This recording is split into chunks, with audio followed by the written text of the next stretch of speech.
Welcome to news line Telugu. So Revanth Reddy సర్కారు హైడ్రా అనే ఏజెన్సీని నియమించింది. అది కేవలం ప్రతిపక్ష నేతల ఫామ్ హౌస్లే టార్గెట్ గా పనిచేస్తుందా, లేదంటే ఇక ప్రభుత్వం ఇచ్చినటువంటి లిస్ట్ ని ఫాలో అవుతుందా? అసలు దాని వెనకాల ఉన్న కోణం ఏంటి మనం తెలుసుకుందాం. మనతో పాటు senior politician Bakka Judson sir ఉన్నారు, మాట్లాడదాం.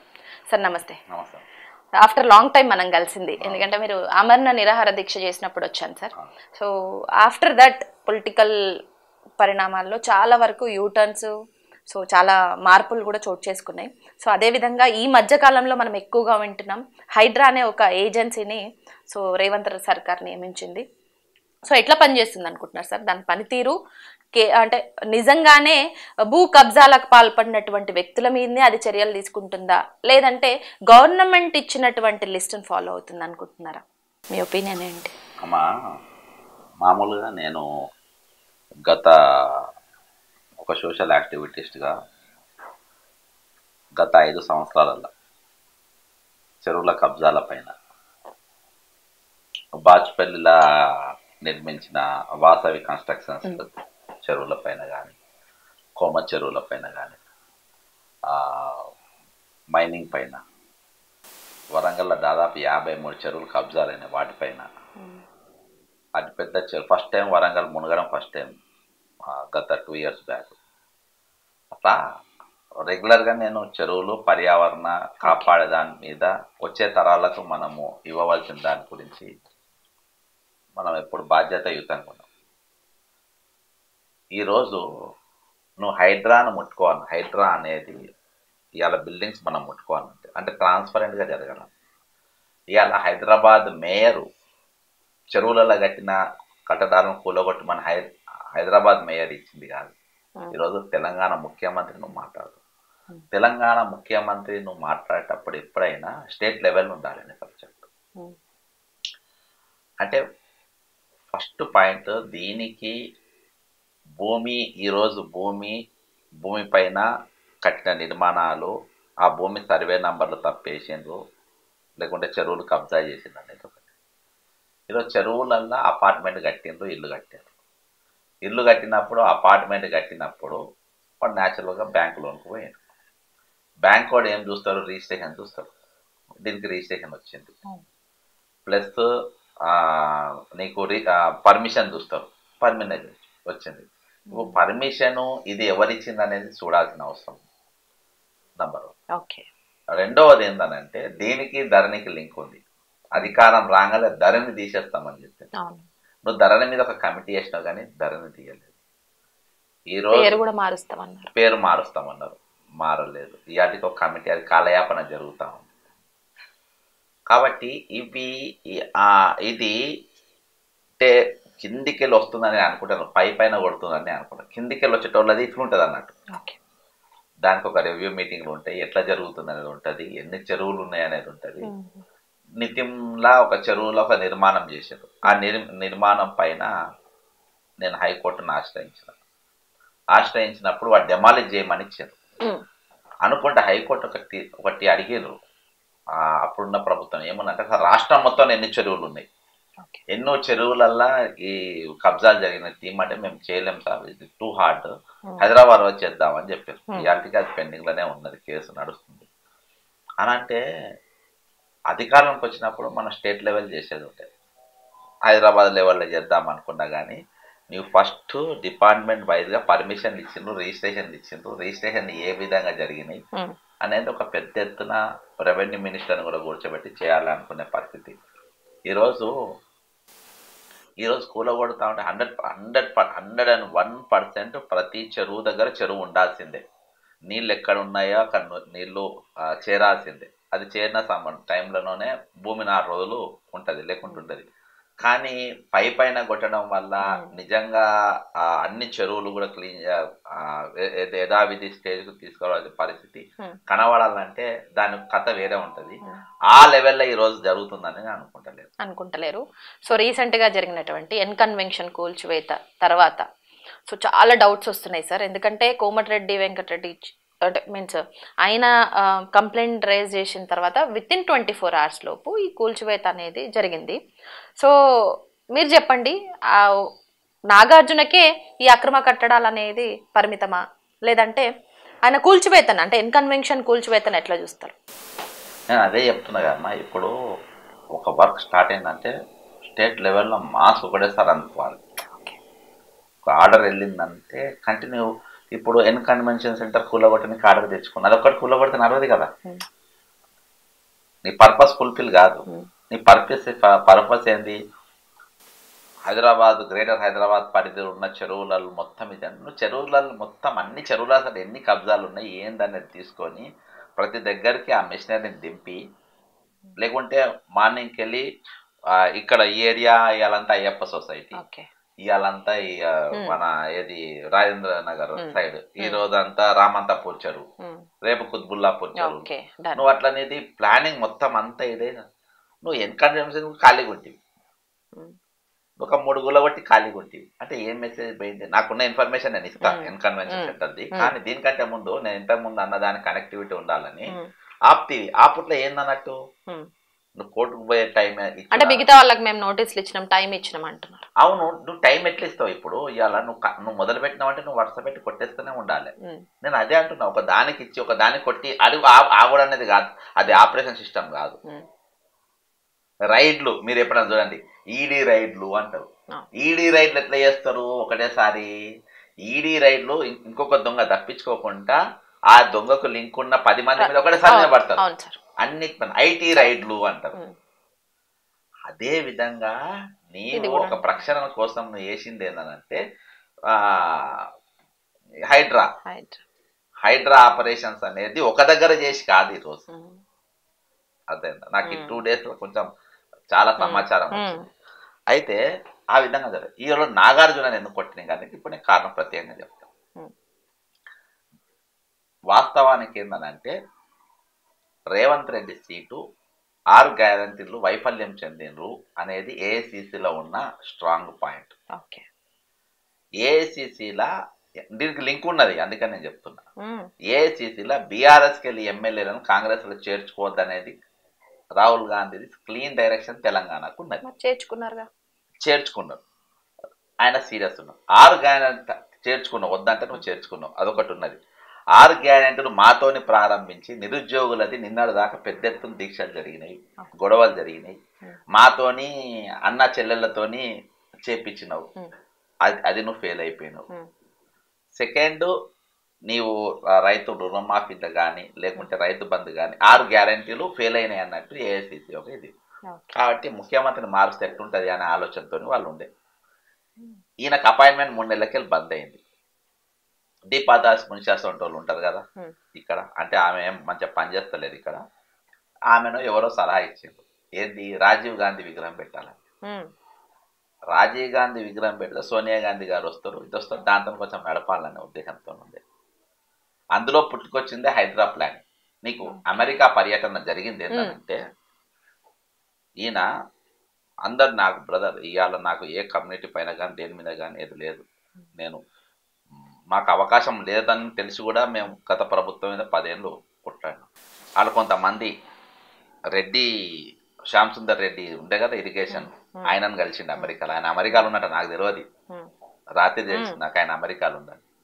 అట్లా కొంతమంది రెడ్డిస్తో మీటింగ్ పెట్టిందట. అక్కడ ప్రభుత్వం కాపాడుకోవాల్సిన బాధ్యత మన పైన ఉన్నది. అమెరికాలో జరిగినది వ్యాపారం లేదు, బొమ్ము లేదు సార్, ఓన్లీ తెలంగాణ పెట్టుబడుల కోసమే లేదు లేదు నేను చెప్తున్నా. ఇవాళ రేవంత్ రెడ్డి రేవంత్ రెడ్డి పర్యటనని వేరే రకంగా చెప్తున్నారు. నేను పేరు చెప్తున్నా కదా, శ్యామ్ సుందర్ రెడ్డి అనేటోడు ఇరిగేషన్ లో హెడ్ ఏదో ఉండంట. ఆయన అమెరికాలో సెటిల్ అయిన సంగతి నాకు తెలియదు, ఆయన అమెరికాలోనే ఉన్నాడు. అదే ఇలా నాకు చాలా విషయాలు నాకు కూడా నెట్వర్క్ ఉన్నది కదా, పోయిన ప్రభుత్వంతో ఈయనకంటే ఎక్కువ నెట్వర్క్ ఉన్నది నాకు. బుర్రల స్కామ్ వాడు కూడా ఆయనే తిరుగుతున్నట్ట, ఎండి ఆయన పట్టుకొని లోపటేస్తామన్నాడు, ఆయనే తిరుగుతున్నట. ఇది టెలిఫోన్ ట్యాపింగ్ ఉన్న ఆయన క్యాన్సర్ వచ్చిందని, క్యాన్సర్ లేదని ఆయన అమెరికాలో బ్రహ్మాండంగా తిరుగుతున్నట. మరి అమెరికాలో రేవంత్ రెడ్డి గారు వాళ్ళకి కనబడరు లేదో నాకు తెలియదు, కానీ వాళ్ళు అమెరికాలో శ్యామ్ సుందర్ రెడ్డి గారు ఇంకా కొంతమంది రెడ్లతోనే మీటింగ్ జరిగిందంట. అక్కడికి వెళ్ళి శ్యామ్ సుందర్ రెడ్డి గారు కొంతమంది ఫోన్లు కూడా చేస్తున్నారు. ఈ మాట కూడా అన్నారు ఈ అమెరికా పర్యటన మీద, అది ఆరోపణ విమర్శన తెలీదు, మీరు చెప్పాలి. సో అమెరికా పర్యటనలో భాగంగా తన అన్నదమ్ములకు సంబంధించిన కంపెనీలను ఎంఓయూ చేసుకోవడానికి అక్కడికి వెళ్ళిండు. కానీ అవి అయితే బోగస్ కంపెనీలు అంటారు. నిజమేనా సార్ దాంట్లో వాస్తవం? నేను నేను తెలుసుకోలేదు పెద్దగా. నేను ఏదైనా మాట్లాడితే నాకు డైరెక్ట్ క్లారిటీ ఉంటుంది మాట. ఓకే, ఆయన వెళ్ళింది మాత్రం నేను ఆయన చేసిన పర్యటన కొన్ని చెప్తాను. నాకు పక్కా ఉన్నది ఏంటంటే అక్కడ ఒక సిఇఓని కలవాలైన, ఒక కంపెనీ సిఇఓ కూడా ఈయనకు అపాయింట్మెంట్ ఇవ్వలేదు, ఒక గవర్నర్ కూడా ఈయనకు అపాయింట్మెంట్ ఇవ్వలేదు, ఒక సెనేటర్ కూడా ఈయనకు అపాయింట్మెంట్ ఇవ్వలేదు. ఈయనకే సీఎం, ఈయనేం సీఎం అనేది అక్కడికి వచ్చింది. అమెరికా పర్యటన వివరాలు మొత్తము అక్కడ ఉన్న వాళ్ళు వేరే స్టేట్ ఎన్ఆర్ఐస్, కాంగ్రెస్ పార్టీకి ఉన్న వాళ్ళందరూ, రాహుల్ గాంధీ గారు వాళ్ళకి చేరేసారు. తెలంగాణ సీఎం యొక్క ఇది ఎవరు కూడా అపాయింట్మెంట్ అంటే వాళ్ళను నిన్న అంటే అక్కడ వీళ్ళతో మీటింగ్ పెట్టి నన్ను మేము కాపాడుకోవాలి, మనం కాపాడుకోని బాధ్యత ఉన్నది. అక్కడ అంటే అమెరికా పోయినా 7 సముద్రాలు దాటినా కానీ ఆ ఇన్బాన్ నేచర్, ఆ చిల్లర బుద్ధులు పోలేదు ఇంకా. అంటే క్యాస్ట్ అక్కడ లేదు అక్కడ, కానీ అక్కడ కూడా మోసుకపోయి అక్కడ కూడా ఒక దాన్ని ఏమంటారు అంటే ఒక ఫుల్లీ డెవలప్డ్ అంటే నాగరికత సమాజంలో కూడా పోయి వీళ్ళ దాని ఏమంటారు అనారిక చర్యల పైన ఆడ చర్చలు జరిపే పరిస్థితి వచ్చిందంటే ఏడున్నది. లీడర్గా కమిటీ పైనే చర్చ జరిగింది ఆ మీటింగ్. అక్కడికి వెళ్ళి అక్కడ ఫోన్డిగా అంటే వాళ్ళు అమెరికా పర్యటన నాకు రాత్రి వివరాలు విన్న తర్వాత నాకు చాలా బాధ అనిపించింది. ఈయనది ఒక పెట్టుబడి తెచ్చింది లేదు, ఓ రూపాయి తెచ్చింది లేదు, పెట్టిందంతా రచ్చబండ మీటింగ్లు అక్కడ ఒక సెనేటర్ దగ్గర విలువ లేదు.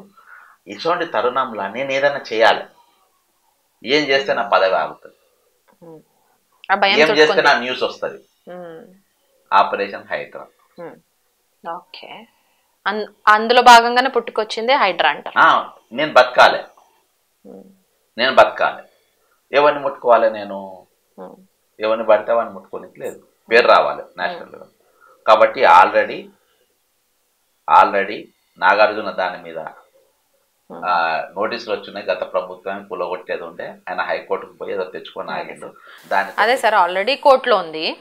సో కోర్టులో నడుస్తున్నది, కోర్టు నుంచి ఎట్లాంటి తీర్పు వచ్చినా నేను స్వాగతిస్తాను అని ట్వీట్ కూడా చేసిండు దాని తర్వాత. కానీ వితౌట్ నోటీసులు ఇట్లా కూలగొట్టడం ఇదంతా నాకు కరెక్ట్ అనిపించలేదు అని ఒక మాట చెప్పిండు. సో నెక్స్ట్ వచ్చేసి నాగార్జున ఒక్కడిదే నేను అడిగాను కదా సార్ ఇప్పటివరకు, అంటే నాగార్జున ఒక్కడిదే అక్రమ కట్టడం లాగా కనిపిస్తుందా, మరెవరిది లేదా అనేసి. సో మంత్రి పొంగులేటిది కావచ్చు, కేవీపీది కావచ్చు, గుత్తా సుఖేందర్ రెడ్డిది కావచ్చు, ఎమ్మెల్యే వివేక్ది కావచ్చు. సో నెక్స్ట్ ఫర్దర్గా ఇంకా చెప్పుకోవాలంటే మధుయాష్కి ఉన్నారు, పవన్ కళ్యాణ్, ఇట్లా వీళ్ళందరి మీద కూడా భూ కబ్జాలు కావచ్చు, లేదంటే వీళ్ళు బఫర్ జోన్లో కట్టుకున్నటువంటి ఆరోపణలు అయితే చాలా వరకు ఉన్నాయి. మరి వీళ్ళందరి మీద చర్యలు తీసుకుంటుందా హైడ్రా? అయితే నేను అందుకనే దీన్ని తెగొట్టిన తిరుపతి రెడ్డి, రేవంత్ రెడ్డి అన్నటువంటి తిరుపతి రెడ్డి ఇల్లు కూడా మాదాపూర్లో డిమార్ట్ బ్యాక్ సైడ్ ఆయనది కూడా అక్రమ కట్టడమే అంటారు. సో నోటీసులు ఇచ్చి వదిలేసింది అంటున్నారు. సో దీని మీద ఏం మాట్లాడతారు? నేను ఇది కంప్లీట్ చేశాను. నాగార్జునది కొట్టిన తర్వాత నాగార్జునది నేషనల్ లెవెల్ ఫిగర్ కాబట్టి నేషనల్ లెవెల్ ఈయన అనుకున్నట్టు సక్సెస్ అయింది. నాగార్జున ఒక పెద్ద ఫిగర్ది ఆయన కొట్టేసిండు అనగానే అన్ని న్యూస్లలో, ఇండియా టుడేలా, ఐబిఎన్లా, ఏఐసిసి, సోనియా గాంధీ గారి వరకు, రాహుల్ గాంధీ వరకు చాలా పెద్ద చెరువును పునరుద్ధరిస్తున్నారు, మొత్తం కొట్టేస్తుండ్రు అని చెప్పేసి ఇది చేసింది. మీరు 2వ తేదీకి ఇప్పటిదాకా మీరు అన్న విమర్శలు స్టార్ట్ అయింది. నేను అనుకున్న కేవీపీ గారిది ఉంటే ఫస్ట్ కొట్టేసా కేవీపీది ఫస్ట్ రేవంత్ రెడ్డి అవకాశం ఉంటే కొట్టేసేదే కేవీపీది, ఛాన్స్ కొద్దిగా ఉన్నా వేరే జోలికి తక్కిన వాళ్ళని జోలికి నాకు తెలియదు, కానీ కేవీపీ ఇక్కడికి ఉంటుంది, ఆయన పోతాడు, ఆయన జోలికి కూడా 1000%. నాగార్జున తర్వాత ఆయన. అయితే అందుకనే ఈరోజు కొంతమంది టార్గెట్స్, ఆయనకున్న టార్గెట్స్ ఫుల్ఫిల్ చేయడానికి వాళ్ళ తమ్ముడికి నోటీస్ ఇచ్చారు. పెద్ద పని వీళ్ళు రాళ్ళు రప్పలు మోసి సంపాదించిన బిల్డింగ్లు ఆస్తులు ఏం కాదు. అర్థమైందా? ఇప్పుడు ఈగ వచ్చి కొట్టేస్తారు, నా తమ్ముందే గూల కొట్టుకున్నా అనే పేరు తెచ్చుకోనికి పనికి వస్తుంది అది. అర్థమైందా? ఇలా ఆంధ్రజ్యోతిలో ఫ్రంట్ పేర్ల పెద్దగా బ్రదర్కు నోటీస్ ఇచ్చిందంటే వాడితే అదే ఉంటుంది. ఈరోజు అంటే పదవి కాపాడుకొని ఒక బిల్డింగ్ పోతే ఏమవుతుంది? పదవి కాపాడుకోనికి నిజంగా రాజశేఖర్ రెడ్డి గారు ఒక లెటర్ రాసిండు సిబిఐకి. ఏమని రాసిండు? పరిటాల రవి గారి మర్డర్ కేసులా నా కొడుకు హస్తం ఉంటే మీరేమన్నా చర్యలు తీసుకోండి అని ఎంక్వైరీ చేయమని సిబిఐకి ఎంక్వైరీ రాశారు. రేవంత్ రెడ్డి గారు నువ్వు బిల్డింగ్ కూలగొట్టమంటున్నావు కదా, ఐఎమ్ హ్యాపీ. సిబిఐకి ఈడీకి ఒక ఉత్తరం రాయి, అసలు నేను సంపాదించిన ఆస్తిపాస్తులన్నీ అక్రమమా సక్రమమా మీరు ఎంక్వైరీ చేయండి, రేపు బయటకు వస్తాయి. అందులో వచ్చింది ఒక బిల్డింగ్ పోతే పెద్ద ఫరకేం పడదు, కానీ కుర్చీ ఇప్పుడు సీఎం కుర్చీ కాపాడుకోవాలి కదా. కాబట్టి వాళ్ళ పెద్ద న్యూస్. నేను అందుకని నాగార్జున ఒక న్యూస్, వాళ్ళ తమ్ముంది ఒక న్యూస్ ఈరోజు. తిరుపతి రెడ్డి ఆయన కుర్చీ కాపాడుకునే పరిస్థితులలో 1000% వెంటిలేటర్ మీద ఉన్నాడు, గుర్తుపెట్టుకో. పోస్ట్ 1000% వెంటిలేటర్ మీద ఉన్నాడు. Operation HYDRAA is nothing but to protect the chair of chief minister of Revanth Reddy. మరి ఇప్పుడు సీఎం స్థాయిలో ఉన్నటువంటి రేవంత్ రెడ్డి మీదనే భూ కబ్జా ఆరోపణలు వచ్చినాయి. స్వయంగా మీరే సిబిఐకి ఈడీకి కూడా కంప్లైంట్ చేసిరు కదా సార్, మరి సీఎం రేవంత్ రెడ్డి మీద చర్యలు తీసుకుంటారా? నేను అదే చెప్తున్నా కదా, వాళ్ళు కరెక్ట్ గా ఎంక్వైరీ చేస్తే. ఇవాళ నువ్వు విద్యాసాగర్ రెడ్డి అనేటోడిని ఆయన ఫస్ట్ రాగానే జనవరి 4వ తారీఖు జీవో రిలీజ్ చేసిండు. ఏమని రిలీజ్ చేసిండు, ఎంతమంది రిటైర్ 16 జూన్ 2024 జీవో రిలీజ్ చేసి ఎంతమంది ఎంప్లాయీస్ రిటైర్డ్ ఎంప్లాయీస్ ఇంకా పనిచేస్తుండ్రో 17వ తారీఖు సాయంత్రం వరకు నా టేబుల్ మీదకి వాళ్ళకి మొత్తం రావాలని చెప్పించాడు. 17వ తారీఖు సాయంత్రం 5 గంటల వరకు చీఫ్ సెక్రటరీ చేరినాయి. ఎంత 1049 మంది రిటైర్డ్ ఎంప్లాయీస్. ఇవాళ 7 నెలలు అయింది. 7 నెలలు అయింది నువ్వు వచ్చినాక, 8 నెలలు అయింది. ఇవాళ నువ్వు వచ్చిన తర్వాత వాళ్ళ దాదాపు 10,000 కోట్ల రూపాయల జీతం నువ్వే ఇచ్చినావు. ఇయాటి వరకు నువ్వు వాళ్ళని ఎందుకు ముట్టుకోలే, ఎందుకు తీయలే? నువ్వు లిస్ట్ ఎందుకు అడిగినావు? నువ్వు మళ్ళీ ఎందుకు నేను అడుగుమని ఎవడు అడిగిండు? నువ్వు తీసేసిన వెళ్తాను. ఎందుకంటే అలా కీలకమైన స్కామర్స్ ఈయన దగ్గరనే ఉన్నారు వాళ్ళు. అందులో శ్రీనిధిలా వేణుప్రసాద్ అనేటోడు ఇవాళ ఆయనకు 3 ఐటీ బాధ్యతలు ఇచ్చిండు. వేణుప్రసాద్ అనేటోడు 3 ఐటీ బాధ్యతలు ఇచ్చిండు. ఆంధ్ర ఆమెను తీసుకొని వచ్చి ఈ హబ్బులో పెట్టాను. అదేంట ఆంధ్ర ఆమెను, అది 65,000 జీతం ఉండేది, ఈ రోజు 2 లక్షల ప్యాకేజీ రూపాయలు ఇచ్చి ఆమెను తీసపెట్టింది. ఆమె పేరేం పేరు విద్యాసాగర్ రెడ్డి అనేటోడు. అసలు ఈ టెలిఫోన్ ట్యాపింగ్ కీలక వ్యక్తి. నంబర్ 1 ఎవరనంటే మీకు ఇప్పుడున్న ఐజీ ఇంటెలిజెన్స్ వీళ్ళు కాదు. నంబర్ 1 దీనికి పోసింది ఆజ్యం పోసినోడు ఎవడంటే విద్యాసాగర్ రెడ్డి అనేటోడు. 4 లక్షల సిమ్లు కొన్నాడు, సర్వీస్ ప్రొవైడర్ తీసుకున్నాడు. అదే దీని మీద నేను సిపి కంప్లైంట్ ఇచ్చిన, రిటర్న్ కంప్లైంట్ ఇచ్చిన. ఇవాళ వరకు ఏం చేయలేదు. ఇవాళ వరకు ఆయన కంటిన్యూ చేస్తూ ఎందుకు చేస్తుండ్రు? ఎందుకంటే 5,400 కోట్ల రూపాయలు దాని యొక్క బడ్జెట్ ఆడిటింగ్ ఉండదు. వాళ్ళ తమ్ముని, ఆయన సొంత తమ్ముడు చంద్రశేఖర్ రెడ్డి అనేది ఆయన సీఎం దగ్గర సెక్రటరీగా పెట్టుకున్నారు. ఇక ట్యాపింగ్ లో ఫస్ట్ మొదలైంది దీనిలా వేణుప్రసాద్ అనేటోడు, విద్యాసాగర్ రెడ్డి అనేటోడు ట్యాపింగ్ లో కీలక వ్యక్తులు. వీళ్ళని ఎందుకు ముట్టుకోలేదు? అదే కాబట్టి అన్ని ఇవాళ జాగలకి వెళ్ళి భూములకి వెళ్ళి ఇన్ని రోజులు జరిగింది రియల్ ఎస్టేట్ వ్యాపారం నడిచింది. కాబట్టి ఏది దొరికిన ఒక పెద్ద న్యూస్ క్రియేట్ కావాలి. నిరుద్యోగులు మెడల్ దాక్కున్నారు, పబ్లిక్ యాంటీగా ఉన్నారు, పథకాలు ఏం రాలేదు, ఏదో ఒక పెద్ద ఇన్సిడెంట్ జరగాలి. హైడ్రా అంటే డైవర్షన్ పాలిటిక్స్ అనుకోవచ్చు. అంతే, డైవర్షన్. ఇది హైడ్రా. ఈ రోజు అన్నట్టుగానే అందరు ఇప్పుడు చెరువు కావాలని ప్రతి ఒక్కరు కోరుకుంటారు. నేను కోరుకుంటా, మీరు కోరుకుంటారు, అందరు కోరుకుంటారు. కాబట్టి ఇది ఏదో ఒక న్యూస్ ప్లే చేయాలని, పెద్ద ఎత్తున జరగాలన్న ఉద్దేశంతో ఈరోజు హైడ్రాని తీసుకొచ్చి వాడిని ఏది 500 గ్యాస్ ఆగిపోయింది, పెన్షన్లు ఆగిపోయినాయి, కళ్యాణ లక్ష్మి ఆగిపోయినాయి, రైతు బంధు, 2 లక్షల కోట్లు ఆగిపోయినాయి, రుణమాఫీ ఆగింది. తెల్లాళ్ళేస్తే బ్రహ్మాండ నా పదవిలో నేను కొన్ని రోజులు కొనసాగే అవకాశము నాకు హైడ్రా ద్వారా నాకు దొరికింది. కానీ ఇది ఎటువంటిది, హైడ్రా అనేది ఎటువంటిది అంటే హైడ్రా తోటి తన సీటును కాపాడుకునే ఛాన్స్ దొరికింది అనుకోవచ్చు. అదే హైడ్రా అనేది ఎటువంటిది అంటే జన్మభూమి ఎటువంటిది. చంద్రబాబు నాయుడు జన్మభూమి అని పెట్టిండు. జన్మభూమి చేయబట్టి ఆయన ఓడిపోయింది. జన్మభూమికి అది ఒక దీన్ని ఏమంటారు, అలా లోపలికి అది స్టార్ట్ చేయడానికి ఉంది కానీ ఎంట్రీ ఉంటది కానీ దానికి ఎగ్జిట్ ఉండదు. మొన్నటి వరకు 2 రాష్ట్రాల ముఖ్యమంత్రులు కలిసి మూసి ప్రక్షాళన గురించి కోట్లు ఖర్చు పెడతామన్నారు. ఇప్పుడు ఆ స్కామ్ అవుతుంది నెక్స్ట్. అయితే సాధ్యమైనంత మంది కొట్టకుండా ఆపాలి. ఇలా నాకు అభిమన్యుడు లోపడి పోవడం వచ్చింది చూసినావా? హైడ్రా అనే దానికి లోపడి పోతుంది. ఇంత కంక్లూజన్ దొరకది, దీన్ని ఎట్లా చేయాలనేది తెలియదు. నేను గవర్నమెంట్లో పనిచేసిన కాబట్టి చెప్తున్నాను. దీన్ని చేయాలంటే పెద్ద లెవెల్లో చేసేది ఉంది. పెద్ద లెవెల్లో చేస్తే అలా ఈయన కూడా సమిధ అయిపోయేటోడు. పెద్ద ఎత్తులు చేస్తలేరు, ఒక్కొక్కటి ఆడొకటి.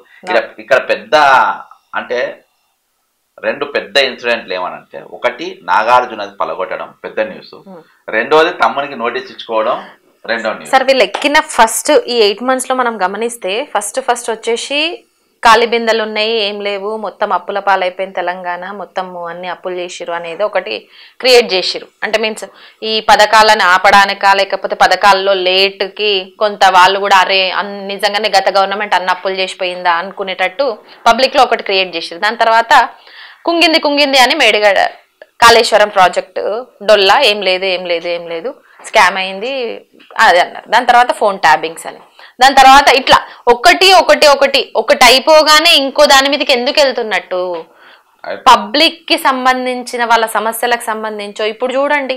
సో సీజనల్ వ్యాధులు లేకపోతే ఈ వైరల్ ఫీవర్స్ తోటి చాలా వరకు ఇంతమంది చనిపోయే సిచ్యువేషన్కి కూడా వస్తారు. సో దోమ కాటుతోటి వచ్చేటువంటి పేరేమంటారు సార్, ఇది లైక్ డెంగ్యూ. సో ఇటువంటి వాటి మీద వాటిని ప్రక్షాళన చేసేందుకు చర్యలు ఉంటాయి.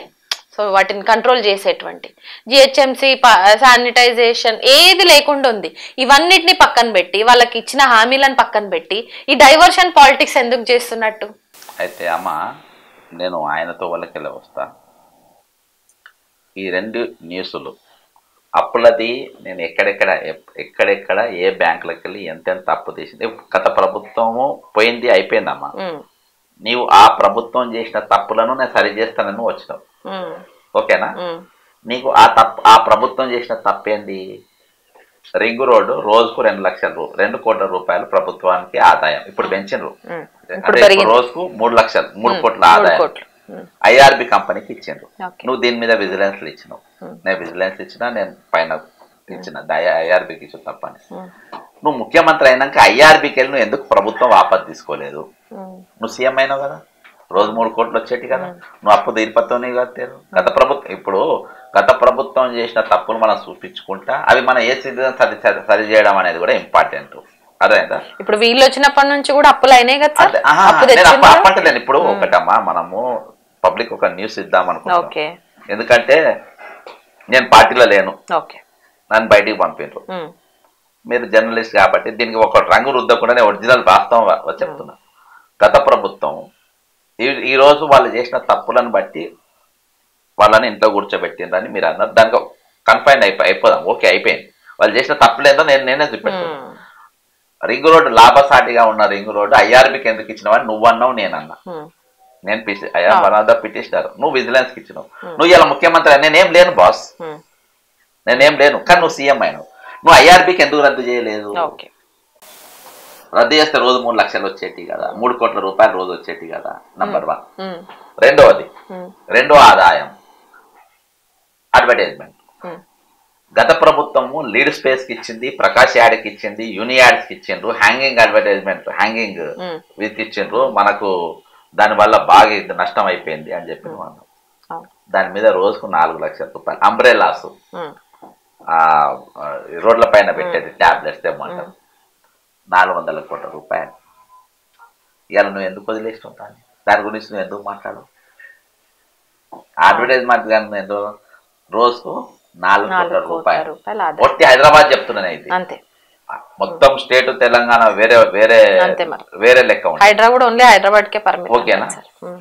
మూడవది రిజిస్ట్రేషన్స్ పైన నువ్వు ధరణి అనేది ప్రకటన చేసి ఇవాళ రిజిస్ట్రేషన్ల పైన మనకు వస్తున్న స్టాంప్ డ్యూటీ అంట, ఇలా ఎక్కడ నష్టం జరుగుతుంది, ఆర్టీఓలలో ఒకటే నంబర్ పైన ఎన్ని కిరాయి బస్సులు తిరుగుతున్నాయి. నీకు ఆదాయాలు ఇలా నీవు ఆదాయాలు పెంచుకోవడం, ఖర్చు చేయడం, ఈ రెండు నువ్వు చేయలే కదా, 2 ఫెయిల్ అయినావు కదా. సరే, ఈ ఆదాయాలను పక్కన పెడితే సెంట్రల్ గవర్నమెంట్ నుంచి వస్తున్న ఫండ్స్ ని కూడా పక్క రాష్ట్రానికి పంపిస్తున్నటువంటి సిచ్యువేషన్ క్రియేట్ అయిందనేసి సంచలన ఆరోపణ మీరే చేసిండ్రు. నిజమేనా? దాంట్లో కూడా వాస్తవం ఉందా? అది చెప్తా. అది 2400 కోట్ల రూపాయలు. నేను దాన్ని చెప్తా. ఇది అక్కడికి వెళ్ళి తీసుకో ఇదైంది కదా నువ్వు అప్పులు అన్నావు. వరంగల్ సెంట్రల్ జైలు ఇలా సూపర్ స్పెషాలిటీ హాస్పిటల్ పల్లె ఆ సెంట్రల్ జైలును తీసుకుపోయి ఆ పూణే బ్యాంకులో గత ప్రభుత్వం కుదరపెట్టింది. నువ్వు వరంగల్ పోయినప్పుడు ఆ సబ్జెక్ట్ ఎందుకు మాట్లాడలే? ఓకే, నెక్స్ట్ నువ్వు ప్రభుత్వం రాగానే గత ప్రభుత్వం చేసిన తప్పేంటి? ప్రభుత్వ ఆసుపత్రిని నిర్లక్ష్యం చేసింది. నువ్వు ముఖ్యమంత్రి అయినావు, 2 ఆసుపత్రులు 100. నువ్వు ఉస్మానియా దవాఖానకి ఎన్నిసార్లు పోయిండు రేవంత్ రెడ్డి గారు?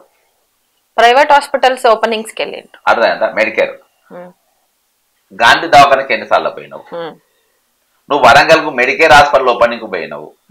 అక్కడ 6 గంటలు కరెంటు లేకుండా నేను ఉమెన్ రైట్స్ కమిషన్ లేచిన దీని మీద 6 గంటలు కరెంటు లేకుండా అక్కడ నడిచింది. అది వరకు ఎలుకలు కరిచి పేషెంట్ చచ్చిపోయిందని చెప్పేసి అక్కడ ఓటు వేయలే బీఆర్ఎస్ కు. సెంట్రల్ జైలు కూడబెట్టిన బీఆర్ఎస్ వేయలే, బీఆర్ఎస్ ఓటు వేయలే. ఓటు వరంగల్లా స్వీప్ గాని కారణం వరంగల్ సెల్ కుదబెట్టిన ఒకటి ఇదొకటి. వరంగల్ సెంట్రల్ జైలు నేను పిటిషనర్ దాని కుదబెట్టినందుకు నేను పిటిషన్ ఇస్తాను. మరి నువ్వు అక్కడ అది ఎవరు ఓడిపోయినావు కదా, నువ్వు అక్కడికి ఎందుకు పోలేదు? ఎంజిఎం దవాఖానకి ఎందుకు పోలేదు? కామన్ మ్యాన్ కు పేదవాడికి ఉపయోగపడే బడి కానీ ఆసుపత్రి కానీ నీ చర్యలు ఏడున్నాయి? సార్ వాళ్ళు ఇచ్చిన హామీలే నెరవేర్చలేరు. ఈ ఇచ్చిన 6 హామీల్లో గ్యారంటీల్లో ఏవి అమలైనాయి ఏవి అమలు కాలేదని తెలుసుకుందామని గ్రౌండ్కి పోయినటువంటి జర్నలిస్టుల మీద దాడులు చేస్తారు, మీకు తెలిసిందే. సో రీసెంట్ గా కూడా జర్నలిస్టుల మీద దాడుల్ని ఎట్లా చూస్తారు సార్ జరిగినటువంటి దాడుల్ని?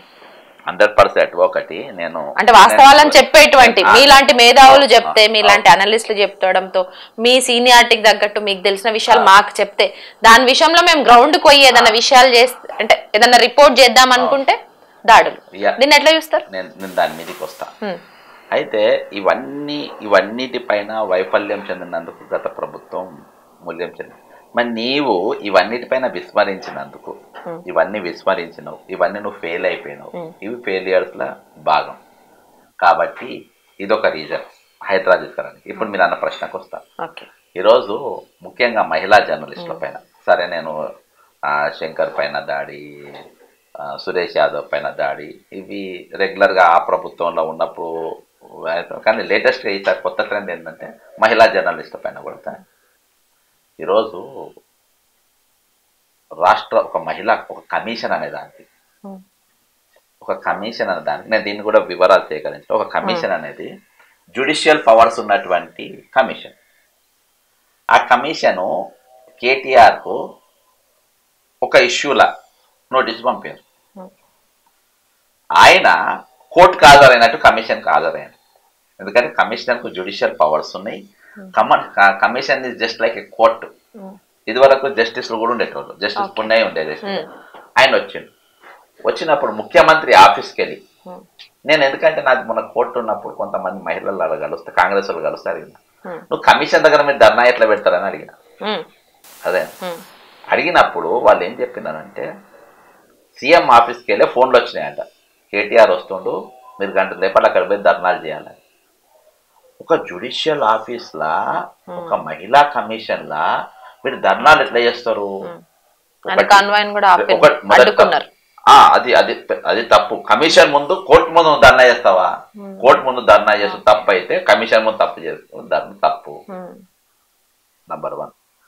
రెండవది, కేటీఆర్ గారికి రాఖీ కట్టించుకోవడం కూడా తప్పు. ఆడ ధర్నా ఎంతమంది పాల్గొన్నారో ఇదంతా టోటల్ యాంటీ. ఇక ఇప్పుడు నేను చెప్తా, సబ్జెక్ట్కి వస్తాను. మహిళా కమిషన్ డ్యూటీ ఏంటంటే, ఎక్కడన్నా మహిళల పైన దాడులు జరుగుతున్నట్టు ఫిర్యాదు ఇచ్చినా ఇవ్వకుండా సుమోటగా మీరు యాక్ట్ చేయాలి. ఈరోజు మొట్టమొదటిసారిగా ఒక మహిళా జర్నలిస్టుల పైన దాడి జరిగితే మీరు అది అన్ని సోషల్ మీడియాలలో కూడా చెక్కర్లై తిరుగుతా ఉంటే మీరు ఎందుకు చర్యలు తీసుకోలేదు? ఒకటి. ఇంకోటి ఏంటంటే వైఫల్యాలను, అంటే సీఎం రేవంత్ రెడ్డి సొంత ఊరైనటువంటి అంటే కొండారెడ్డిపల్లికి జర్నలిస్టులు పోవద్దా, వెళ్ళొద్దా? ఇప్పుడు వాస్తవం అందరూ అనుకుంటారు, ఆయన కోడంగల్ గెలవడానికి తలపాంతో వచ్చిన ముఖ్యమంత్రి అవుతున్నా అని హెలికాప్టర్ వాళ్ళు నమ్మలే, అన్ని వేసుకొని పోతే నమ్మారు. ఇవాళ ఆడ ఒక ఫార్మా కంపెనీ పెడుతుంది. మన సండే రోజు ప్రెస్ మీట్ కూడా పెట్టింది, నన్ను ఇన్వైట్ చేసింది పోలే. ఫార్మా కంపెనీ ల్యాండ్ పుల్లింగ్ జరుగుతుంది అక్కడ. టోటల్ అది ఎక్కడ బయటకు వస్తుందో అని. మీరు ఈ 6 పథకాల పైన ఇంటర్వ్యూ కాదు, దాడి ఎందుకు జరిగిందంటే మీరు కాగి ఎవరు కూడా పోవద్దని. ఆడ ల్యాండ్ పుల్లింగ్ జరుగుతుంది, నోటీసులు వచ్చినాయి. 500-600 ఎకరాల భూమి గుంజుకుంటారు రైతులే, తెలుసా? అక్కడ మేము రుణమాఫీకి సంబంధించి ఎంతమందికి వచ్చింది, ఎంతమందికి రాలేదు అని తెలుసుకునే ప్రయత్నంలో భాగంగా వెళ్ళిండ్రు. అక్కడ మహిళా జర్నలిస్టుల మీద దాడి జరిగితే అయితే వాళ్ళు ఇది అనుకుంటారు. వాళ్ళు ఏమనుకుంటారు అంటే చిప్పులు గుంజుకోవడం, కెమెరాలను ఆపేసుడు, అయితే ఊర్ల నుంచి తరిమి కొట్టడం. ఏం సరే వాళ్ళు ఏమనుకున్నారంటే మీరు పోయింది ఫార్మా కంపెనీ ల్యాండ్ పుల్లింగ్, దానికోసం పోయినరు, దానికోసం తీస్తుండ్రు. అది ఎక్కడ బయటపడుతుందో ఇక ఎవరు రాకుండా ఉండనికి అని చెప్పి చేసిండ్రు. 500-600 ఎకరాల భూమి గుంజుకోబోతుండ్రు. ఆల్రెడీ నోటీస్ ఇష్యూ అయినాయి, మీ భూమిని గుంజుకుంటామని చెప్పి ఆడ మొత్తం. అయితే నెక్స్ట్ ఇక అక్కడికి ఎవరైనా పోవాలంటే భయపడాలి. ల్యాండ్ పుల్లింగ్ ఉన్నదాకా వ్యతిరేకంగా ఉన్న వాళ్ళు ఆడ భూమి గుంజుకునే పరిస్థితి వచ్చింది. ఆడ ల్యాండ్ గుంజుకుంటున్న బయటకు వస్తుంది. ఒక భయమైన వాతావరణం ఆడ. వాస్తవంగా ఆడ వ్యతిరేకత ఉంది. నాకు తెలిసి మీకు యాంటీగానే వచ్చి ఉండాలి ఆడ వాయిసెస్, పబ్లిక్ వాయిస్. అసలు వాళ్ళంతా పబ్లిక్ అక్కడ ఊరోళ్ళంతా మంచినే మాట్లాడారు సార్. కాకపోతే పేడ ఆర్టిస్టుల లాగా ఏదో అక్కడ నుంచి ఏదో కొంతమంది బయట నుంచి వచ్చిన వ్యక్తులంతా అక్కడ అంటే ఫ్రంట్ ఊరికి ఫ్రంట్ లోనే ఉండి ఇదంతా చేసిరని అయితే కొంత అంతా బయటకు వెళ్ళే వాళ్ళకి రెగ్యులర్ గా వాళ్ళ టచ్ లో ఉండేవాళ్ళు, వాళ్ళ కార్యకర్తలు, వాళ్ళ మనుషులు చేసినటువంటి. కొండారెడ్డిపల్లి వరకు అదే అనుకుందాం. సో మొన్న ఓయూలో జరిగినటువంటి ఇన్సిడెంట్ కావచ్చు, ఎక్కడ అంటే నిరుద్యోగులు ఎక్కడ వాళ్ళ నిరసన తెలిపినా అక్కడికి జర్నలిస్టులు వెళ్ళిన సిచ్యువేషన్ లో మొన్న ఓయూలో కూడా చేసుకున్నటువంటి సిచ్యువేషన్ చూసినాం. అంటే ఉమ్మడి రాష్ట్రంలో తెలంగాణ ఉద్యమం టైంలో కూడా జర్నలిస్టుల మీద అసలు దాడులు జరగలేదు ఇప్పటి వరకు. కానీ ఇప్పుడు కొత్త సాంప్రదాయానికి తెరలేపింది రేవంత్ రెడ్డి సర్కార్. జర్నలిస్టుల మీద దాడులేంటి సార్? ఇది కొత్త సాంప్రదాయం ఏంటి? ఎక్కడి నుంచి వచ్చిందని. పోయినసారి కూడా ఇందుకో పవర్లు ఎవరు ఉంటే వాళ్ళు మిస్యూజ్ చేస్తారు. లాస్ట్ టైము తొలి వెలుగు రఘుని పంపిండు, కాలోజీ సీనుని పంపిండు. పవర్ ఉంటే ఈసారి అంటే ప్రశ్నించే గొంతుకలు ఉండొద్దా రేవంత్ సర్కార్ లో? తెలంగాణ ఏర్పడ్డాక ఛానల్ రద్దయినాయి, అన్ని జరిగినాయి. మీకు ఈరోజు పాలన అనేది సాగుతుంది కానీ మీ విధానాలు మారతలేవు. ఈరోజు ఎవరు వచ్చినా నేనేం సంపాదించుకోవాలి, నేనేం చేసుకోవాలి. ఇప్పుడు ఇన్ని సబ్జెక్ట్ మాట్లాడినా కదా, ఇవాళ ఈ సబ్జెక్ట్ ఏవి కూడా మీకు చర్చకు రాకుండా చేయడమే హైడ్రా ఒక ప్రధానమైన ఉద్దేశం. సార్ మీరు ఒక సీనియర్ పొలిటీషియన్, సో మీరు చెప్పండి, బరిదెగించి ఇప్పుడు ఉన్నటువంటి గవర్నమెంట్ జర్నలిస్టుల మీద ఇట్లా దాడులు చేయడం ఇదంతా చేస్తుంది, రివర్స్ మళ్ళీ జర్నలిస్టుల మీదనే కేసులు నమోదు చేస్తున్నటువంటి సిచ్యువేషన్, దీన్ని ఎట్లా చూస్తారు? అదే చెప్తున్నా కదా, ఇదో సాంప్రదాయం అయిపోయింది. ప్రభుత్వాలకు వ్యతిరేకంగా, ప్రభుత్వ దోపిడీ పైన వ్యతిరేకంగా మాట్లాడితే ఈరోజు అవి తప్పుగా కనబడుతుంది. ఈరోజు ఎంత అనుకున్నా గానీ ఇవాళ ప్రభుత్వం రావడానికి మేము వేసిన కేసులల్లా ఒక కేసు కూడా రేవంత్ రెడ్డి ఇవాళ కూడా నిలవాలే. నిన్న కూడా నాదో కేసులో ప్రభుత్వ సిబిఐకి కూడా నోటీసులు పోయినాయి. సిబిఐకి, కేంద్ర రాష్ట్ర ప్రభుత్వాలకు అందరికి నోటీసులు పోయినాయి. ఓ సంచలనమైన నిన్న హైకోర్టుకి.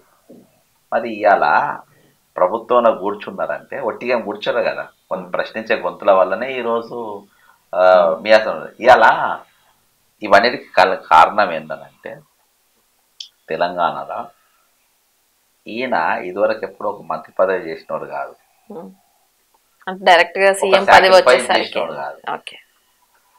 తెల్లాళ్ళు వేస్తే వీళ్ళు దొంగతనాలు చేస్తారు. ఇలా చెర్లపల్లి జైలుకు పోయింది ఏదో ఫ్రీడమ్ ఫైటింగ్ చేసి పోయి వచ్చిన వాళ్ళు కాదు. దొంగ పని మీద లోపడిపోయారు, దొంగ పని చేస్తే లోపడిపోయారు.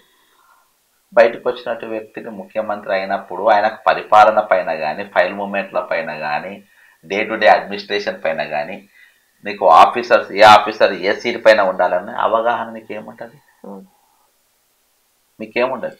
నీకు ఒరిజినల్గా హైడ్రా అనే సక్సెస్ కావాలంటే ఒక మంచి ఆఫీసర్ ఉండాలి. Ranganath is also not suitable. ఇప్పుడు శ్రీనివాస్ రెడ్డి ఉండే చూడు, ఇప్పుడు సిపి ఆయనను హైడ్రాల్ వేస్తే తాట తీస్తాను కథ తెలుసా? శ్రీనివాస్ రెడ్డి గారి చరిత్ర.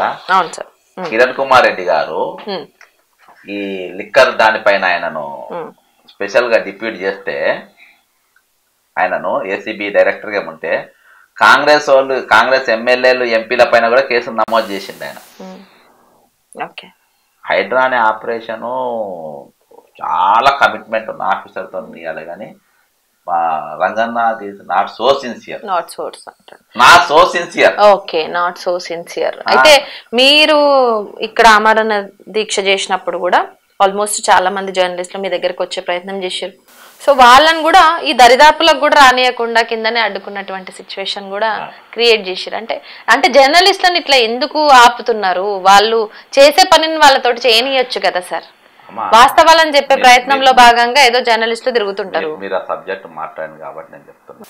అంటే ఆయననే ఇక్కడ ఇంట్లోనే ముఖ్యమంత్రి గట్ట దొరికిపోయిందంటే నేను ఏదో నా కొవ్వెక్కి నేను దీక్ష చేసిన నిరుద్యోగుల కోసం, అర్థమైందా? ఇంకా వాళ్ళ కింద రేఖ వాళ్ళు ఉద్యమం చేసినారు.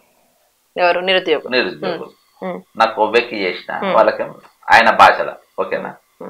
ముఖ్యమంత్రి ఒక వేదిక పై నుండి నేను కాంగ్రెస్ కి సస్పెండ్ అయిన ఒక పార్టీతో నేను ఇవాళ చర్చ జరపలే, ఇవాళకి బీఆర్ఎస్ నాకు పాముంగీత లెక్క ఉన్నది, వాళ్ళ మీద నేను దున్యా కేసులేసి నేను ఉన్నా, నువ్వు నాయనక కేటీఆర్ ఉన్నంతవేంటి? నిరుద్యోగుల వెనకాల కేటీఆర్ ఉండే నడిపిస్తుండు, మీ వెనకాల కేటీఆర్ ఉండే నడిపిస్తున్నాడు. అర్థమైందా? అదే ఇప్పుడు దీక్ష చేసేటప్పుడు ఎవరైనా ఎవరి దగ్గర కన్నా వస్తారు. నీవు కింద మొత్తం పోలీసులు, మన ఆయన కూడా రాలేకపోయాడు, మన ఆయన మొన్ననే ఎక్స్పైర్ అయ్యాడు. లాస్ట్ డేస్ నా దగ్గరకు వద్దామని ఉండే, అసలు మా తమ్ముడి దగ్గరకు వచ్చిపోయింది కిందికి వెళ్ళి పైకి పోలీసు వాళ్ళు రానిస్తలేదని, మా కుటుంబాన్ని రానియలేని. ఇక కొంతమంది వేరే తోవలకి రప్పిస్తే ఇప్పుడు కొత్తగా ఆ బ్లాక్ కూడా 2 బ్లాక్ చేస్తాం ఇప్పుడు రాకుండా కొత్తగా. అంటే ఈ రోజు ఆయన దానికి గల కారణం ఏంటంటే ఆయన ప్రిపేర్డ్ సీఎం కాదు అడ్మినిస్ట్రేషన్ గా కానీ దీనికి ఇవన్నిటి గల కారణాలు ఏంటంటే ఆయన అంటే స్టేజ్ మీద స్పీచ్ కూడా చిప్గా ఉంటున్నాయి కదా. బక్క చేస్తానంటే మన పార్టీకి వెళ్ళా ఎవరి పార్టీలోకి వెళ్ళి నేను రాజకీయాలు ఉన్నప్పుడు నువ్వు గోడల పైన రాతలు రాసుకుంటా ఆ స్టేజ్ నుంచి నేను లీడర్గా ఉన్నప్పుడు. ఇవాళ వాళ్ళు ఒక వ్యక్తిని కానీ ఒక ఉద్యమాన్ని కానీ ఆయన తప్పులే ఎత్తి చూపించడం కానీ ఒప్పుకోలేని పరిస్థితుల్లో ఈరోజు ముఖ్యమంత్రి గారు ఉన్నారు. నేను అంటున్నాను ఏ సబ్జెక్ట్ అన్నా మాట్లాడు, ఈ అన్ని సబ్జెక్టులు మరుగు చేయడానికే వచ్చింది హైడ్రా. సో మొన్న అమెరికా టూర్ది నేను మాట్లాడితే ఇప్పటివరకు అన్నారు. సో అమెరికా టూర్ గురించి మీకు తెలిసిన విషయాలు చెప్తూనే వాళ్ళ తమ్ముళ్ళకి కంపెనీలకు సంబంధించి ఎంఓయూలు లేకపోతే 1000 కోట్లు ఇదంతా నాకు పెద్దగా ఇన్ఫర్మేషన్ లేదన్నారు. కానీ స్వయంగా సీఎం రేవంత్ రెడ్డి అవును నా అన్నదమ్ముళ్ళు వ్యాపారాలు చేసుకుంటారు, దందాలు చేసుకుంటారు, దాంట్లో తప్పేముంది అనేసి ఓపెన్ సీక్రెట్ గా మాట్లాడిండు. నేను సాక్షాత్తో సహా మొత్తం తీస్తా, వీళ్ళు ఏడ పెట్టుబడి పెట్టినా ఏడ కబ్జా చేసినా నాకు పెద్ద పని కాదు. అది మళ్ళీ మీ మీద దాడులు చేస్తే అవి జరుగుతూనే ఉంటాయి. అది అప్పుడు జరిగినాయి, ఎప్పుడు జరిగినాయి. ఇవాళ ఇక్కడ ఎన్ని భూములు కబ్జాలు అయినాయి, ఎవరెవరికి ఫోన్లు పోయింది నేను చెప్పినా కదా. అమెరికాలో కాన్ఫరెన్షియల్ ఒట్టి రెడ్ల మధ్య జరిగిన మీటింగ్ కూడా నేను చెప్పిన. నేను అదేందా కోమారెడ్డి వెంకరెడ్డి లెటర్ ఇచ్చిండు, కోమారెడ్డి వెంకరెడ్డి ఛానల్ లెటర్లు ఇచ్చిండు.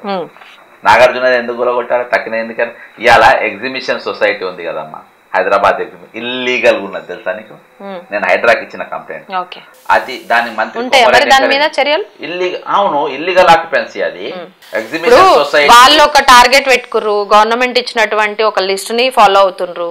సో మీరు కంప్లైంట్ చేస్తే దాని మీద చర్యలు ఉంటాయి అంటారు. అదే ఇవాళ ఉండకుంటే అదే కదా. ఈ రోజు ఎగ్జిబిషన్ సొసైటీ దాదాపు 40-50 ఏళ్ళకెళ్ళి ఇల్లీగల్ ఎంక్రోచ్మెంట్ నడుస్తుంది. అక్కడ వాళ్ళు కిరాయిలు ఇల్లీగల్ గా ఇస్తుండ్రు, ప్రభుత్వానికి డబ్బేం కడతలేరు, ఇల్లీగల్ గా ఇన్స్టిట్యూషన్స్ కట్టుకున్నారు అని అవి మొత్తం ఏది అవన్నీ కూలగొట్టాలి, ప్రభుత్వం స్వాధీనం చేసుకోవాలని చెప్పేసి నేను హైడ్రాకి ఇచ్చొచ్చిన. ఎగ్జిబిషన్ సొసైటీ ఇల్లీగల్ మీరు నమ్ముతారు. ఇవాళ వాళ్ళంతా జపాన్ ఉన్నారు తెలుసా, దొంగ ఆ డబ్బాని తెచ్చుకపోయి జపాన్ ఉన్నారు. దాని కిందకి ఏమేమి వస్తాయి తెలుసా? శ్రీ వెంకటేశ్వర ఇంజనీరింగ్ కాలేజ్ వస్తుంది సూర్యాపేటది, ఎగ్జిబిషన్ సొసైటీ కిందకి వస్తుంది. భువనగిరిలో కాలేజ్ ఉంది SLBC ఏదో, వనితా కాలేజ్ కూడా, వనితా కాలేజ్ దాని కిందకే వస్తుంది. మీకు వరంగల్ LBA కాలేజ్ దీని కిందకే వస్తుంది. ఈ మొత్తం భూములను కబ్జా చేసి కాజేసే పని మీద ఎగ్జిబిషన్ సొసైటీ ఉన్నది. ఈ రోజు దొంగలు ఉన్నారు. ఇవాళ exhibition society is run by rogues and thieves. తెలంగాణలోనేమో ఇవన్నీ అవుతుంటాయి. ఇక కర్ణాటక విషయానికి వస్తే కర్ణాటకలో జరిగినటువంటి ఈ స్కామ్ ఉంది కదా సార్, వాల్మీకి స్కామ్ కి తెలంగాణకు కూడా లింక్ ఉందనేసి మొన్న రీసెంట్ గా కేటీఆర్ కామెంట్స్ మీద మీ ఒపీనియన్ ఏం చెప్తారు? అక్కడ ప్రధాన ప్రతిపక్షము మోడీ సర్కార్, కర్ణాటకలో. ఈరోజు అక్కడ ముఖ్యమంత్రి ట్రై చేసినాడు. ఇలా రాహుల్ గాంధీ ముఖ్యమంత్రి కాకపోవడానికి ఇద్దరు కారణం. ఒకటి మిస్టర్ రేవంత్ రెడ్డి, రెండు డికే శివకుమార్. వీళ్ళిద్దరు కూడా బీజేపీతో కుమ్మక్కై, నా ఫోన్ లేదు, బీజేపీతో కుమ్మక్కై బీజేపీ ఎక్కువ సీట్లు గెలిపియనికి వీళ్ళిద్దరు సహకరించారు. నేను ట్వీట్ పెట్టినా, నేను టికెట్లు ఇయ్యక ముందు కూడా కంప్లైంట్ ఇచ్చిన. అందుకని హైడ్రాకు కంప్లైంట్ సపోర్ట్ చేసింది రఘునందన్. రఘునందన్ గెలిపియనికి రేవంత్ ప్రయత్నం చేస్తుండు. విశ్వేశ్వరరెడ్డిని, ఈటల రాజేందర్ను ఇక్కడ వంశీని ఒడగొట్టనికి, దిగ్గనగా వంశీని ఒడగొట్టనికి, ఏది మహబూబ్ నగర్లో అట్లా కొన్ని అని నేను బిఫోర్ కంప్లైంట్ ఇచ్చిన. రాహుల్ గాంధీ గారు యాంటీ గాని కారణం ఏంటంటే ఇంకోటి, ఇది కూడా బీజేపీతో కుమ్మక్కై బీజేపీ ఎక్కువ గెలవనికి సహకరించిండు రేవంత్ రెడ్డి అనేది ఒక కంప్లైంట్ ఆడు. వీళ్ళిద్దరు కలిసి చేయడం వల్ల ఈరోజు అక్కడ దీనికి లింకు కట్టి ఆయన నోడబీకిచ్చే ప్రయత్నము డికే శివకుమార్ ఉన్నాడు. ఎవరిని ఈ స్కామ్ కూడా ఇండైరెక్ట్ గా ఆయనే బయట పెట్టి సిద్ధరామయ్య గారు ఆయన ఈ స్కామ్ ఉంది. ఒకవేళ ఉంటే వాళ్ళే దొరకబట్టు. ఒకవేళ స్కామ్ లగిన ఉంటే ఆ డబ్బులు గిన ఇటు పంపేది ఉంటే వాళ్ళనే దొరకబట్టు, వాళ్ళే దొరకబట్టేటోళ్ళు. ఈరోజు ఇక్కడ అంతా పైసలు ఉన్న వాళ్ళకి టికెట్లు ఇచ్చింది కానీ పార్టీ ఫండింగ్ ఇచ్చి ఇచ్చేసిన వాళ్ళు కాదు. కరెన్సీ అది బిడ్డకు టికెట్ ఇచ్చిన ఆయన పైసలు పెట్టిందా? బీఆర్ఎస్ పైసలు బీఫామ్ తీసుకొని పోయి ఆ పైసలతో నిలబడ్డారు వాళ్ళు. కాంగ్రెస్ లో పోటీ చేసింది బీఆర్ఎస్ పైసలతోని వాళ్ళు. అట్లా సో ఇట్లా రేవంత్ సర్కార్ వచ్చిన దగ్గర నుంచి 8 నెలల సంది డైవర్షన్ పాలిటిక్స్ రన్ అవుతూనే ఉన్నాయి. నెక్స్ట్ నిన్న జడ్జిమెంట్ వచ్చినటువంటి, అంటే తీర్పు వచ్చినటువంటి 46 జీవో గురించి మాట్లాడుకుందాం సార్. అది వెంటనే రద్దు చేయడం కావచ్చు. అంటే గవర్నమెంట్ దీన్ని ఛాలెంజింగ్ గా తీసుకుందా, జిద్దుగా తీసుకుందా తెలియదు. సో ఎందుకు ఇంత జిద్దుగా తీసుకున్నట్టు ఈ 46 జీవోది? ఒకటమ్మా, ఇలా సీతక్క గాని, కోమారెడ్డి వెంకారెడ్డి గాని, బట్టి విక్రమక్క గాని అధికారం బాధితులు ఏడుస్తున్నారు సార్. వాళ్ళు అధికారం రాగానే ఎటువంటి సైంటిఫిక్ ఇది లేకుండా ఆ రోజు గత ప్రభుత్వం 46 జీవో చేసింది. ఈరోజు ప్రభుత్వం అధికారంలో ఉందంటే only because of mass and social activities. Next నిరుద్యోగులు, వీళ్ళేమో యుద్ధం చేసిన వాళ్ళు కాదు, పెద్ద ఈ సిపాయిలేమో పోరాటం చేసిన వాళ్ళు కాదు. అలా 46 జీవోలు కీలకం. వాళ్ళు వీళ్ళందరూ పోయి ఒకరి మీద ఒకరు పడి పోయి మేము రాగానే రద్దు చేస్తామని ఇది చెప్పాను. రద్దు చేయకుండా వాళ్ళకు ఆర్డర్స్ ఇచ్చాడు. సూపర్ నియమికర్ పోస్టు క్రియేట్ చేసి మాకు ఇవ్వమని చెప్పి వీళ్ళు అడిగారు. వీళ్ళకు కోట్ల ఫేవర్గా వస్తుందని అనుకున్న తరుణంలో ఇలా వేమనారాయణ రెడ్డి ఇన్వాల్వ్మెంట్ ఉందట. ప్రభుత్వం పైన ఒత్తిడి చేసి మీరు గట్టిగా ఫైట్ చేసి ఇది ఎట్లన్నా చేసేసి రద్దు కాకుండా మీరు చూడాలి. ఆయనకేం ఇంట్రెస్ట్ నాకు అర్థం కాలేదు. ఈరోజు వేమనారాయణ రెడ్డికి అంతే. గొర్రె స్కామ్ కూడా ఆయనే.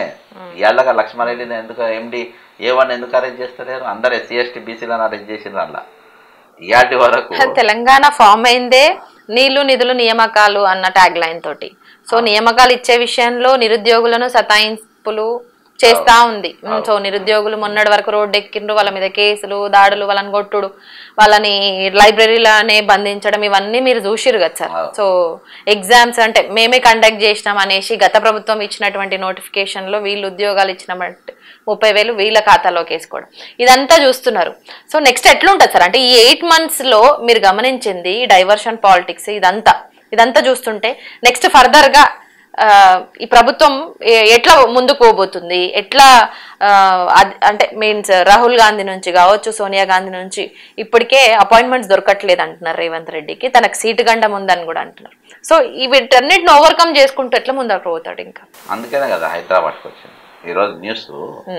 హైదరాబాద్ నాకు తెలిసి నా అంచనా ప్రకారం వాళ్ళ తమ్ముని ఊలగొడుతుంది. తిరుపతి రెడ్డి వాళ్ళు అన్నది ఆయన పోస్ట్ బతకాలంటే తమ్ముడు పేపర్లో ఫ్రంట్ నోటీసుల వరకే ఇచ్చారు. ఇప్పుడు ఆ తమ్ముని ఇల్లు కూడా ఎందుకంటే అన్ని ఫెయిలియర్స్ కప్పిపుచ్చుకోవాలంటే ఇవాళ విద్యారంగంలో ఫెయిల్ అయినావు, వైద్య రంగంలో ఫెయిల్ అయినావు, నిరుద్యోగులలో ఫెయిల్ అయినావు, నియామకాలలో ఫెయిల్ అయిపోయినావు, గత ప్రభుత్వం చేసిన తప్పిదాలను నువ్వు రికవరీ చేయడంలో నువ్వు పూర్తిగా విఫలమైపోయినావు.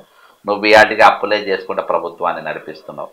నువ్వు అఫీషియల్స్ మార్చుట్లా విఫలమైపోయినావు. రిటైర్మెంట్ ఎంప్లాయీస్ బయటికి తీసేస్తున్నా నువ్వు విఫలమైపోయినావు. నీవు ఎంక్వైరీలు చేసి వీళ్ళని లోపడేస్తా వాళ్ళని లోపడేస్తా అలా మొత్తం టోటల్ గా నువ్వు ఇవ్వాలి అన్ని తల నువ్వు విఫలమైపోయినావు.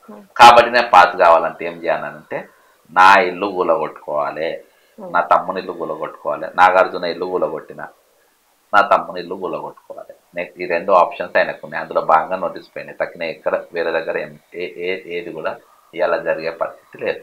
కాబట్టి రేపు ఇవన్నీ ఇన్ని కవరేజ్ ఈరోజు ప్రజల పైనకైతే పెద్ద స్పందన ఏం లేదు. ఊరు మునిగిపోతే ఒకటి చెరువులు కూలగొట్టే దానిపైన పాజిటివ్ ఉన్నది పబ్లిక్లా. తక్కినాయి మొత్తం టోటల్ అన్ని నెగిటివ్లే. ఇవాళ 46 జీవో పిల్లలు ఏడుస్తూ ఉన్నారు. నిన్న టోటల్ అన్ని నెగిటివే. ఏఐసిసి సరి అయిన టైం చూసి ఈయన నేను డిసెంబర్ 9వ తారీఖు కూడా చూస్తారనేది మాత్రం నాకు డౌటే. ఈయన ముఖ్యమంత్రిగా ఆ రోజు వరకు ఉంటుందని మాత్రం మెడల్ దాకా ఉన్నది ఏఐసిసికి, ఆల్ ఇండియా కాంగ్రెస్ కమిటీకి, ముఖ్యంగా రాహుల్ గాంధీ గారికి ఈయన పరిపాలన పైన మెడల్ దాకా ఉన్నది.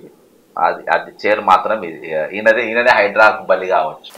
ఏఐసిసి హైడ్రా ప్రయోగించి వచ్చింది. ఆల్ ఇండియా జాతీయ కాంగ్రెస్ అనేది సీఎం రేవంత్ రెడ్డి పరిపాలన మీద చాలా కోపంగా గుర్రుగా ఉందనేసి సంచలన కమెంట్ చేస్తున్నారు. సో సీఎం రేవంత్ రెడ్డి పదవి కూడా అంటే తన సీటు గండం ఉందన్న కమెంట్ కూడా చేస్తున్నారు. చూడాలి మరి తెలంగాణలో పాలిటిక్స్ ఈ డిసెంబర్ వరకు ఏ విధంగా చేంజ్ అవుతాయి అనేది. బట్ ఇప్పుడు తన సీటు గండం ఉన్నందుకే ఇప్పుడున్నటువంటి విషయాలన్నింటినీ కూడా ఒక్కొక్కటిగా సో డైవర్షన్ పాలిటిక్స్ అయితే రన్ అవుతున్నాయి అంటున్నారు. ఇది బక్కా జడ్సన్ సార్తో స్పెషల్ చిట్ చాట్. మరో గెస్ట్తో మళ్ళీ కలుద్దాం.